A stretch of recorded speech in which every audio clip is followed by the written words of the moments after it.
What's up, college football fans and Mean Green fans? Sonoy Valente here once again with the Mean Green Show. Today, joined by Reed Smith, and we're going to recap North Texas's last scrimmage this past Saturday, and just kind of get into some things that we saw. And Reed's going to share his point of view and kind of catch us up to speed on a few things maybe he's seeing at practice as well. But Reed, before we get into all that, thank you so much for jumping on. And where can everybody find what you're doing now for North Texas as it pertains to covering not only the football team, but the whole entire athletic department, I guess. Yeah, happy to be on. And Reed_Smith25 is my account, but Mean Green 24/7 is who I work for, and that's where you can find most of my content there. It's all posted there first, so that's the best place to find it. And then that would just be meangreen247.com.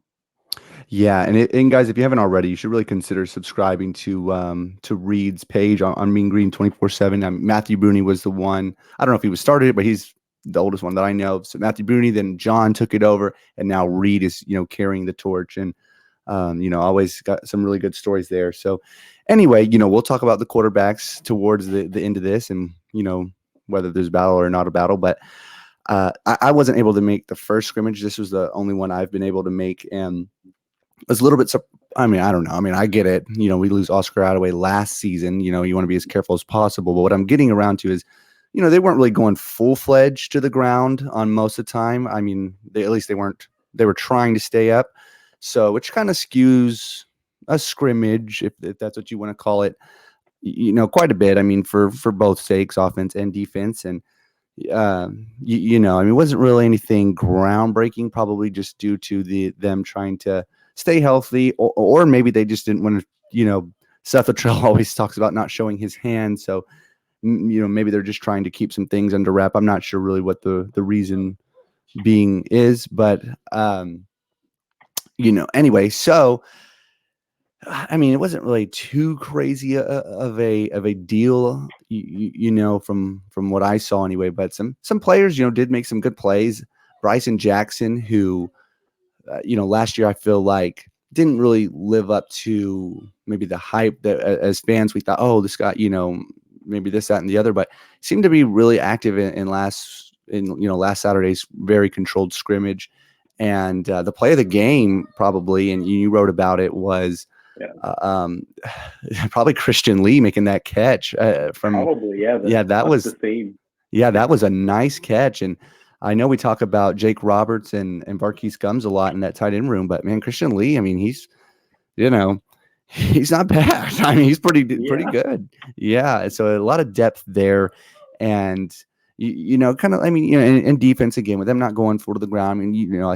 First time I saw him, as much as he's been playing, but Sifa looked to be doing well, and Mason Richards and all the guys, but it's just kind of, again, wasn't full-fledged to the ground, so kind of hard to keep up, meshed with some of the numbers I'm not really familiar with who I was seeing, and kind of a culmination of that. But again, we'll put a pause on the QB conversation towards the end. But Reed, aside from the QBs, what did you kind of see, and what did you take away from this last Saturday scrimmage? Well, one player I want to really highlight is Quaylen Farrar. We saw him break away for a 20-yard touchdown there on, I think it was Gunnell's touchdown throw there. But Quaylen Farrar kind of showed off what he showed at South Oak Cliff in their 4A state championship last year. He impressed me quite a bit with his acceleration. He's not a very big guy. He's a small guy, so you kind of expect that speed and acceleration out of him there. So he was one of those guys that kind of all of us in the press box were kind of looking at each other and nodding when he carried the ball a couple of times there. Yeah, he definitely, likewise, I'm surprised I didn't mention that name myself, but yeah, showed a lot of bursts. I wonder, what do you think, man? What do you think he's gonna, not that it's a bad thing, but do you think he'll dodge his red shirt his first year, or do you think they'll keep it to 4?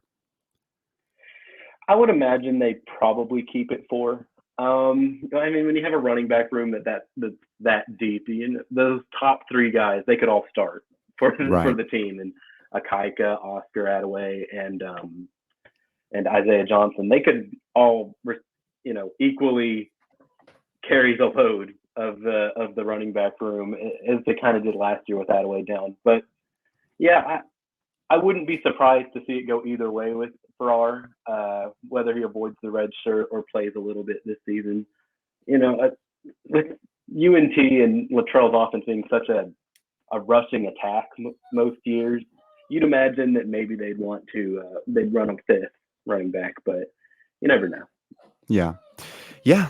Well, kind of moving, things over to the quarterback competition. I don't know if that's the right verbiage, as due to what we saw in this last scrimmage, but Brett Vito, he put out some stats of Austin Awney going 8 for 11 for 85 yards and a touchdown, and Grant Gunnell finishing with 8 for 12 for 89 yards and a touchdown. So pretty close stats there. And Gunnell, again, probably spending more times with the 2. So, I mean, whatever. I mean, I don't really know how much there is to dive in there, but I mean, it kind of just seemed, and again, I wasn't at last scrimmage, but just through all your writings and Brett's writings, it was just like the quarterback competition seemed to be kind of becoming more of a thing after last scrimmage. And, but then after seeing this one, I mean, Austin Awney got the lion's share with the ones. It wasn't, I don't even feel like it was 60-40. It was, I felt like it was more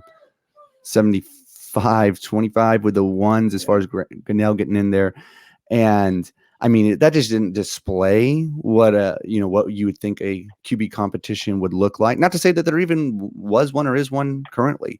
Maybe there's not, but yeah, just kind of wanted to pick your brain and, what have you been seeing in practice, and what did you see, what did you take away from this scrimmage, in your opinion, and do you think this quarterback battle is kind of put to bed and they're just rolling with Awney for UTEP? Yeah, in my writing, I've been really particular about putting battle in quotations, because throughout spring and fall camp, Coach Blesh and Latrell have kind of told us, Awney's our guy. Obviously, we're going to explore some things, but Awney is our guy. Every sentence ends with Awney is our guy. And what Latrell told us after last scrimmage is, he definitively said, yes, nothing has changed from when I said Awney was the guy. And then he continued on to say, we'll have one-on-ones and we'll evaluate everything before the season. So, the scrimmage last Saturday, it wasn't much of anything different than what we've been seeing in practices and other scrimmages, to where, yeah, Gunnell is getting some first-team reps, but Awney, like you said, is still carrying a majority of those reps with the first team. And it makes sense to kind of keep your starter in from last year for UNT. Gunnell did come in a little bit late, coming in the summer. So, I think that very similarly to last season, it will be, yes, Awney will start. And then instead of in the place of where Awney was last season when Reuter started the season, it will be more like, Gunnell's right there if you need him. Yeah, it's interesting to say the least, because this little vague answers from the coaching staff followed by, yeah, but Awney's our guy, until proven otherwise is kind of the whole, I guess, mantra of the coaching staff at the moment. I don't think they will make a change in quarterback before the season starts. I think week 0, I was about to say week 1. That week 0 has been throwing me off all year, but yeah, week same. 0, Austin Awney most likely start. Yeah, which I mean, from a kind of a somewhat rational approach is if worst case scenario it doesn't go well with Awney, it probably is more palatable for you to go from Awney to Gunnell than if you did have to go the other way around. That would just not, we've seen that episode too many times, I feel like. And but we'll see. And I got one last question for you, and I realize you're working daily closely with a team, and you've got there's probably some questions I probably should have prefaced this pre-tape. So if this is one you want to pass on, we'll just pass on it. But if you do feel like speaking on it, we'll see. And but the question being is just between Gunnell and Ani, do they seem? Is there one clear cut that looks more comfortable, just more okay? Like that guy looks like you'd want him to be the starter, or is it too close to tell? Or I mean, do you have any thoughts there of what you've been seeing from practice, if you want to speak on it at all? Yeah, I'll make a comment on that. I mean, I feel like Austin throughout most of fall camp has looked the better quarterback, but in the last week or two, Gunnell has kind of started to level the terms a little bit. But that has to be taken with a grain of salt because Ani is playing every one of his reps against the first team offense, or the first team defense rather. Most of his reps, while Gunnell is facing, I would probably the second team off defense and a mix of the third team defense at times. So it's hard to really, differentiate a performance, especially at practice. And, they do 11 to 11s at the end of every practice. And that's kind of like what I like reporting on a little bit in my game notes or in my practice notes. But because the competition that Gunnell is facing is probably not up to par to the competition that Ani is facing on a daily basis, it's pretty easy to say for me that, as a whole during the fall camp, Austin Ani has been a better quarterback. Mm-hmm.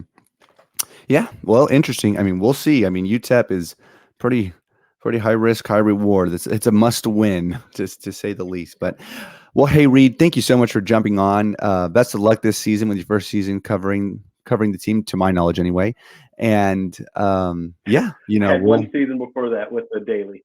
Okay. That's I thought you might have. I thought they may have mentioned that. So, but anyway, thanks again. Go Mean Green, and we'll see what happens.